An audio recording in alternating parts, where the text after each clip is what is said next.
Yes!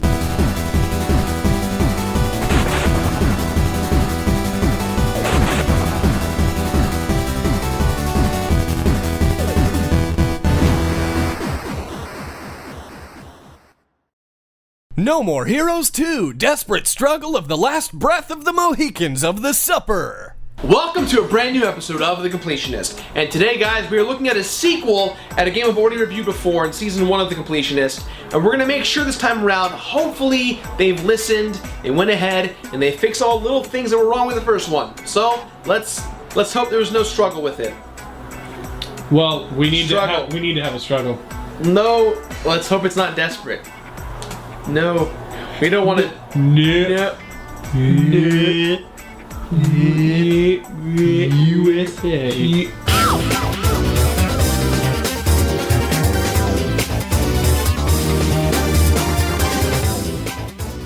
No More Heroes 2, Desperate Struggle. That's right, folks. They made a sequel to one of the best games on the Wii. The question is, did they move forward with the franchise, or did they just rinse and repeat to keep the franchise going? But Batman, I thought the first game had a very bizarre ending. How can they expand on the already insane plot from No More Heroes? Will Travis Touchdown ever get Travis Touchdown? I see what you did there. Yeah, baby. Boom. Word. Solid. Wicked. Batman. Wait, what? Superman?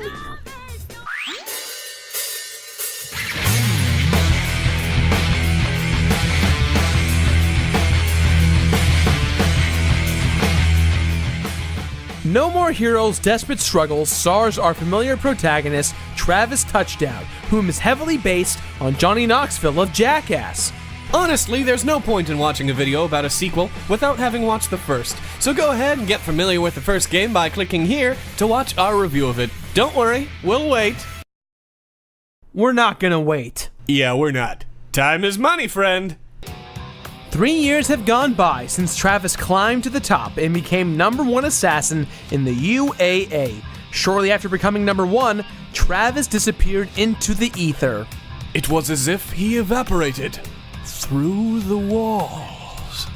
Well, he's back, and he's a little angry when he finds out that he's been dethroned from the top.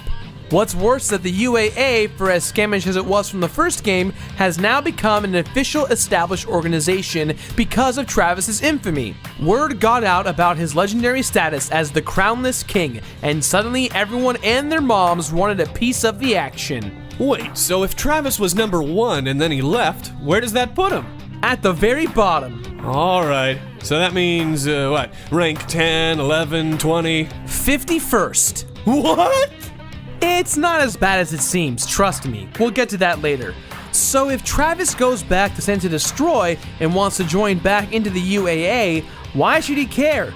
Won't he just leave the top again when he gets there? Well, that's the thing. Many people in the top ranking are brothers, sisters, relatives, and people that Travis thought he killed in the first game. And now they all kind of want revenge on Travis so badly that even the #1 ranked assassin owns all of Send to Destroy. And upon Travis's return, Jasper, who is the #1 ranked assassin and the CEO of Pizza Bat, murders Bishop, Travis's best friend. If you ever needed a reason to play a game about revenge, lust, becoming the #1 ranked assassin, and revenge, here you go. What intensity! What happened between No More Heroes 1 and 2 is somewhat vague. If you got the collector's edition of the game, available in Japan only, it came with a mini-film that tells the tale of what happened to Travis. He was hailed as the hero of Sent to Destroy, but was forced out of the city as Jasper rose to power. Wait. What about that whole plot line from the first game? How Sylvia conned Travis out of all that money, Travis's brother, Travis's crazy-ass half-sister? Is none of this addressed? Kind of, but not really. While the UAA was an elaborate ruse for Sylvia to make money, she did it more for Travis's benefit by getting revenge on his sister. Well, look at that! Revenge does fuel everything. The world's next alternative fuel. Gives me an idea. While this is happening, Travis still hasn't achieved his goal from the first game of getting it on with Sylvia. Shinobi and Henry do make a return yet again, but in kind of weird ways. From a story perspective, the biggest downfall of No More Heroes 2 is how ambitious it was without addressing a lot of the issues from the past game. But the biggest reason as to why Suda51 did this is because he didn't intend for there to be a sequel to begin with. He simply wanted to make a one-off great game, and sales were so good, it would be maddening for him to not do another. Isn't it also kind of weird how this game is awkwardly told in like an underground sex peep show type thing? Yeah, and every now and then it cuts to Sylvia talking about Travis's story and what it was like to witness him in his glory days. She dresses up as a nurse, which alludes to the fact that maybe the UAA eventually will be disbanded after all.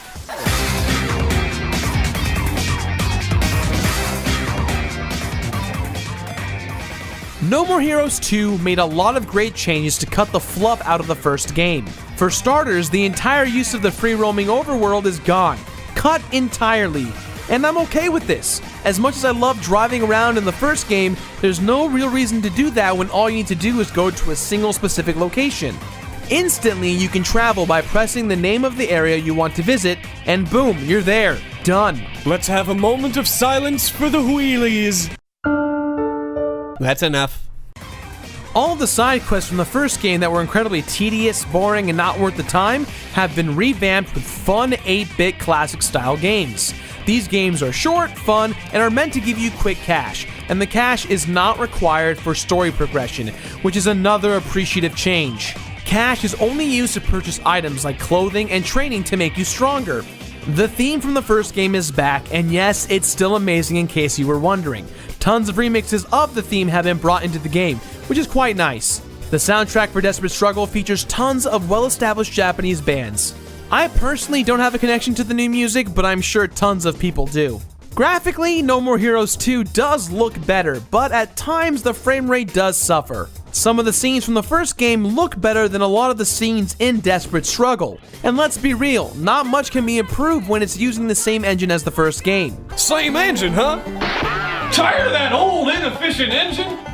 Well, you should try the new efficient one, fueled by your revenge, made right here in the USA. Be sure to try the Revenge. Well, remember, it's completely zero emissions. Except for blood, of course. Revenge, the most rootinest, tootinest form of energy on this side of the Mississippi.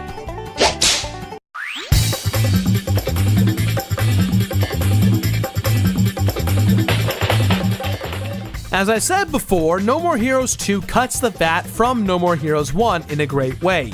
The combat does not change at all, which is both good and bad. It's good because it's something we're all familiar with and love. It's bad because it doesn't show that Travis has progressed from one game to the next. Some will argue that he does get another beam katana towards the end, but honestly, that doesn't change the gameplay at all. When you kill enemies now, you use both the nunchuck and the Wiimote instead of the Wiimote in the direction. I would have incorporated a super move meter for the new types of beam katanas. It would require different ways of holding the Wiimote. I don't know, something to shake it up just a little bit.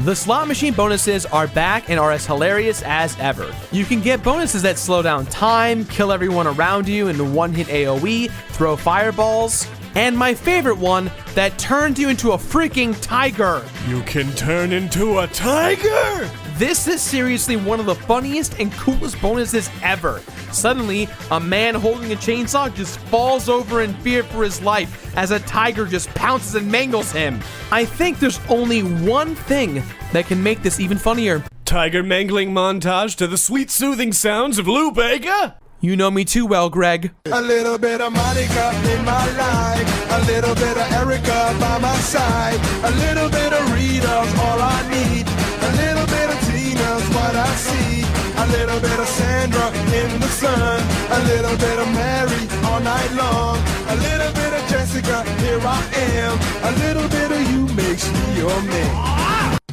Even though we already talked about the side missions, it's super important to bring it up again.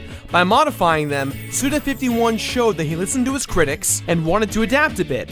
There's a few more new mini-games that you can enjoy. You can play the mini-game on Travis's TV. It's a top-down shooter based on his favorite manga/anime. Jean, the now full-grown cat, is back, but she's a bit out of shape. You can do all kinds of fun, cute things to help Jean stay in shape. And when she has become her appropriate size again, you'll learn a new and very helpful move called the Step and Slice. Training is back again, and going to the gym is kind of weird because you have to... that guy is... Your trainer's a little weird. But let's be real, your master is gone, so this is the best you'll get. Kind of. Well, that's kind of strange. You ever notice how you can't see you or his reflections in the mirror behind him? Vampires! The minigames are fun, short, and easy, but be sure that you got enough cash to play them. You can now visit Naomi's again to buy 2 more beam katanas. The cool thing about the katanas is that they have different effects, so you'll find yourself swapping between the katanas depending on the battle situation. In my opinion, the best is the dual-wielding katanas. Pretty fun stuff. You can also buy clothes if you choose to. There is a percentage for owning the clothes, but no completion bonus for it. At least I look ridiculous. Let's talk about some of the new stuff we get to enjoy. As you progress in the story, you'll get to a point where you can play as Shinobi Jacobs. For those of you who need a refresher, Shinobi Jacobs was one of the 10-ranked assassins from the last game who was a student. Travis spared her life, and since then, she has devoted her life to becoming his protege. She's a bit faster, she can jump, and do some overall special attacks. She's a great change of pace. With that said, you can also play Travis's Irish twin brother Henry, who handles just like Travis.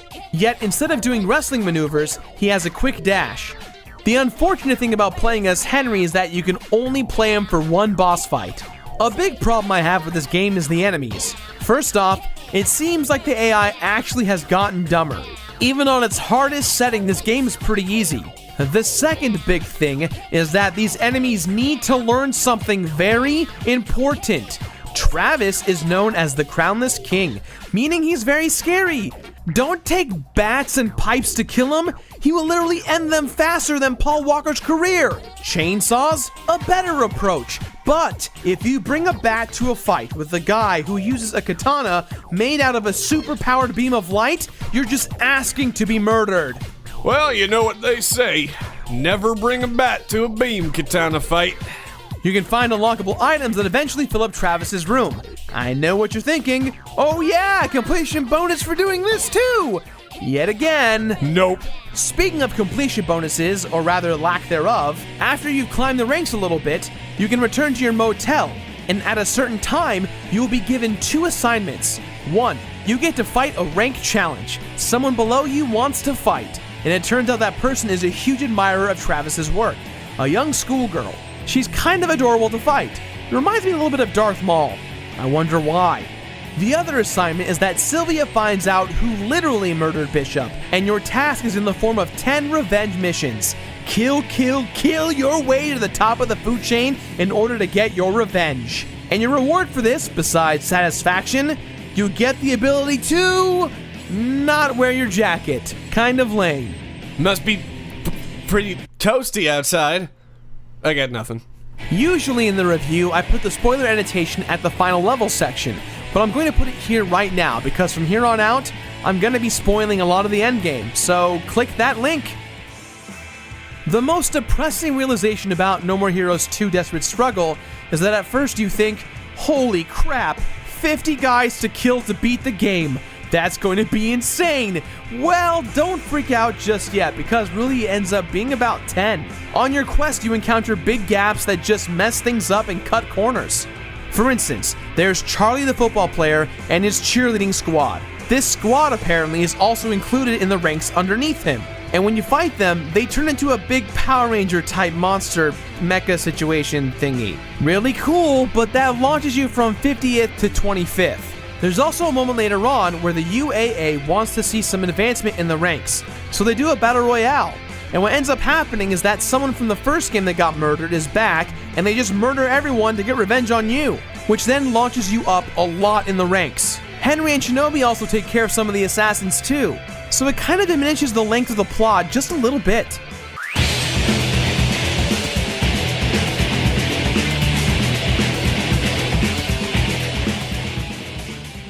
After murdering your way through the game, you made it to rank number 2.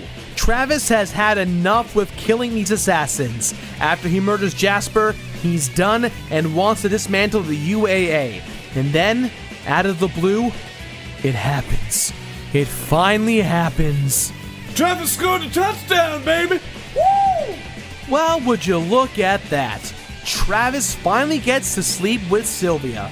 Looks like our protagonist finally got what he wanted from the first game. And after waking up from a lovely rendezvous, Travis is ready to take down Jasper and the Pizza Bat. As the final bout takes place, Jasper reveals that Travis murdered his brothers and father in the first game, pinpointing why Jasper killed Bishop. And then he decides to really mess with Travis's head by revealing that he has the heads of Shinobi, Sylvia, and Henry. Wow! It got dark real quick. I wouldn't worry about that too much. In the middle of your fight, Henry pops in through the window. See? Everything's fine. Oh man, kinda scared me there for a second. I'm not gonna lie, the second form fight with Jasper is pretty hard. This probably took me a lot more than I anticipated. Okay, I got this. What? Oh no! Don't kick your batteries! In the bag! No. No, the bag over there. Get it. Yep. Getting. Okay. Oh, you dropped your coin. Okay. Nope, you dropped your other coin. I'm good. Come on, get the batteries in. There you go. Come on. Don't get it. Yes! Yes! Oh, come on! After defeating all three forms of Jasper, Travis floats to his death, only to be rescued by Sylvia. The credits roll, and it flashes forward to the man who's been seeing Sylvia in the whorehouse. Turns out it's Travis telling her to open her eyes. It's time to go home. Santa Destroy needs us.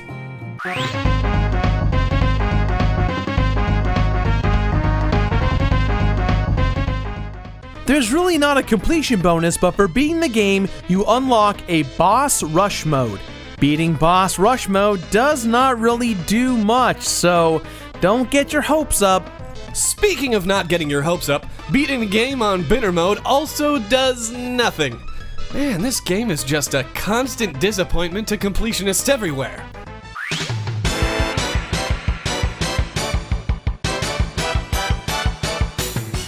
Completing this game is actually kind of a pain in the ass, especially since getting all the items, clothing, revenge missions, etc.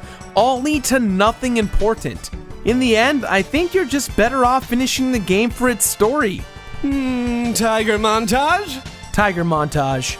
This tiger montage fueled by revenge! Taste the tiger! No More Heroes 2 Desperate Struggle is a fantastic sequel. It took all the fat we had in the first game and trimmed it. However, it didn't really progress in regards to how a sequel should for development and combat. It's the exact same song and dance from the first game with subtle improvements. I mean, yeah, you can be a tiger, but well, being the tiger is really cool. The point is, in order to make a good sequel, you have to improve a little bit. Just a little bit. With that in mind, guys, this game gets my completionist rating of finish it. Finna double katana it! That's all the time we have for today, guys. So please, as always, leave your future suggestions in the comments below. Future suggestions, not suggestions for now. Future suggestions. They're from the future. Speaking of the future, if you're from that, give next week's episode a click right here. And you know, if you missed last week's episode, give it a clack right here. Kick it a clack. Kick it a clack. Clack, clack, a clack, a clack, a clack. Now, if you excuse me, a word from our sponsor. It's not a real sponsor. Hey, my name's Bob Solaris, and welcome to my Revenge Emporium, where we sell all sorts of revenge power devices, like... What the hell do we sell? Well, they all run on pure, unadulterated revenge. Never before has the world seen this type of revenge. It's pure, it's so pure that you can use it to fight tigers. That's right, I say you can fight tigers with it. How? I don't know. You can throw it at them, you can look at them fiercely, but most of all, it's got zero emissions. That's what y'all care about, right? Zero emissions, huh? Never before has the world witnessed this type of zero. There are such a lack of emissions. There's such a lack of emissions that you cannot get into any of those schools. You will never be emitted. You know, we got them hybrids too. We got them hybrids that run on both revenge and and hatred. Both revenge and hatred. Together as one. You never even seen them together before. Yahoo! Watch out, kids.